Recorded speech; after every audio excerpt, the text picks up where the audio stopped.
एक ऐसी टर्म जो हम सबने सुनी हुई है, that what is a sonnet. Sonnet क्या है, कौन किस फॉर्म में लिखी जाती है, क्या इसका आइडिया होता है, बेसिक कॉन्सेप्ट्स क्या हैं इसके, and how do we write a sonnet and how do we understand a sonnet. So all of it we'll get to know in this video. So let us get ahead with the basics about a sonnet.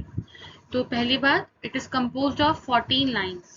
14 lines की poem को हम sonnet बोलते हैं. Divided into sestet and octet. Generally ये 14 lines divided होती हैं 6 lines के एक paragraph and 8 lines के paragraph में. 6 lines के paragraph को हम sestet बोलते हैं और 8 line paragraph को octet. Generally 6 lines के बाद, that is after the sestet, it has volta. Volta means turn of idea after sestet. इसके बारे में आगे डिस्कस दोबारा करूंगी, but let us get ahead. Then comes all about a sonnet. जो भी हमें एक sonnet के बारे में जानने के लिए पता होना चाहिए वो सब यहाँ पे लिखा हुआ है.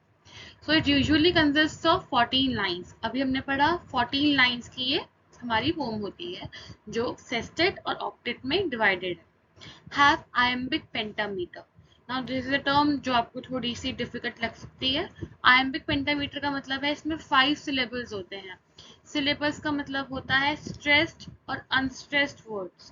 जिन शब्दों के ऊपर हम कुछ साइन लगा देते हैं जो आप पढ़ेंगे आगे चल के अपने सिलेबस में, और उनके बोलने का तरीका चेंज हो जाता है. हम उसको प्रोलॉन्ग्ड वे में बोलते हैं, थोड़ा उसको हम खींच के बोलते हैं शब्दों को, उसको हम सिलेबल बोलते हैं. तो these are two types that are used, stretched syllables and unstretched syllables. तो हमारे लाइंस में 5 syllables मिलेंगे आपको, that is have iambic pentameter. तो ये हमारे सोनेट का फीचर है कि इसमें iambic pentameter होता है. अब या तो ये सेस्टेट और ऑक्टेट में डिवाइडेड होती है, या तो इसका जो दूसरा वे है लिखने का वो होता है 3 क्वार्टरेन्स एंड अ कपलेट. क्वार्टरेन्स का मतलब होता है 4 लाइंस का एक पैराग्राफ. 4 लाइंस के 3 पैराग्राफ होते हैं, that is 12 lines, total 12 lines, and the final is the couplet, एक 2 lines. So 4 lines, then again 4 lines, 4 lines, and then at last a couplet जो 2 लाइंस होती है. आप यहाँ पे एग्जाम्पल देख सकते हैं शेक्सपियर सोनेट का. ये शेक्सपियर की सोनेट नंबर 1 है. आप पढ़ेंगे शेक्सपियर ने बहुत सारी सोनेट्स लिखी हैं और उन सबको टाइटल देने के बजाय उन्होंने sonnet number 1, sonnet number 2 and so on ऐसे उनको नेम किया गया है. We will discuss as an example also, but अब आगे बढ़ते हैं. जनरली सोनेट्स की लव थीम होती है. It is based on the theme of love, but it there can be exceptions, और हमारे सोनेट्स अलग अलग थीम्स से भी बेस्ड हो सकती हैं, जैसे कि रिमोर्स, डिरेक्शन और any strong idea. Must be based on a single idea and not multiple ideas. अगर आपको याद हो पिछली स्लाइड में लिखा हुआ था कि it has a single idea. अगर आपको दिखा दूं इस बारे में, it has a single idea. चलो हम बाद में देखते हैं. It has a single idea. अब आइडिया एक ही रहता है, बट 6 लाइंस के बाद हम अपनी मेन कॉन्सेप्ट पे आ जाते हैं. हम अलग अलग चीजों के बारे में नहीं सोचते हैं और उसको ही एक क्या बोलते हैं बेसिक टर्न दे देते हैं. Two major types of sonnets are Petrarchan sonnets and Shakespearean sonnets.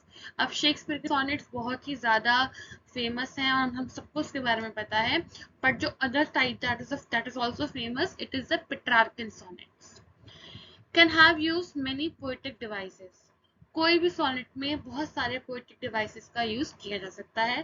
Poetic devices हम अपने स्कूल लेवल से पढ़ना स्टार्ट कर देते हैं और टिल वी रीड लिटरेचर और टिल वी रीड हमें पोएटिक डिवाइस का यूज दिखता रहता है. Sonnets leave a strong impact on the readers. क्योंकि अभी हमने पढ़ा usually have a love theme, और कोई भी स्ट्रॉन्ग थीम भी हो सकती है. इसलिए जो पढ़ता है वो उस पे उस सोनेट से या उस पोम से बहुत ज्यादा इम्पैक्ट फील करता है, बहुत ही स्ट्रॉन्ग फील करता है, स्ट्रॉन्ग इमोशन रिफ्लेक्ट होता है उससे. Ideas and emotions take a turn after sestet for better effect. Sestet 6 lines complete होने के बाद, ये हम तब की बात कर रहे हैं जब सेस्टेट और ऑक्टेट में डिवाइडेड होगा हमारा. उसके बाद क्या हो जाता है, 6 लाइंस के बाद हमारे इमोशंस या तो बहुत ज्यादा डीपन हो जाएंगे या तो कोई डिफरेंस हो जाएगा. इट मीन्स 6 लाइंस के बाद हमारे इमोशंस एक टर्न लेंगे ताकि रीडर्स पे एक बेटर इम्पैक्ट पड़े, बेटर इफेक्ट पड़े. Most of the Shakespearean sonnets are about love. Mainly जो आप पढ़ेंगे, I'm saying majorly mainly, but not all of them will be Shakespearean, but you will read about Shakespearean sonnets a lot. So they are all about love. So let us come upon this example, that is sonnet number 1 from Shakespeare.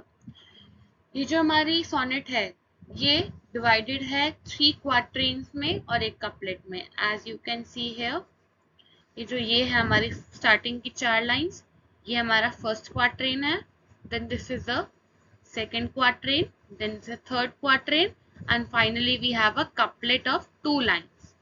From fairest creatures we desire increase, that thereby beauty's rose might never die. अब जब ये आप sonnet पढ़ेंगे तो as a very basic reader भी आपको समझ आएगा कि ये सोनेट पूरी तरीके से इस आइडिया पे निर्भर करती है कि मॉर्टैलिटी हम ह्यूमंस का एक बेसिक कॉन्सेप्ट है, हर कोई एक टाइम पे आके मर जाएगा, but the thing that will stay here will be the impact that you will make. तो इसको पढ़कर पता चलेगा कि कैसे एक 14 लाइन पोएम एक बहुत ही ज्यादा स्ट्रॉन्ग इम्पैक्ट अपने रीडर्स पे डाल सकती है। So give it a reading and tell me what you experienced. Thank you. So that is the end of our video here. Subscribe and press the bell icon and keep watching and keep learning. Thank you.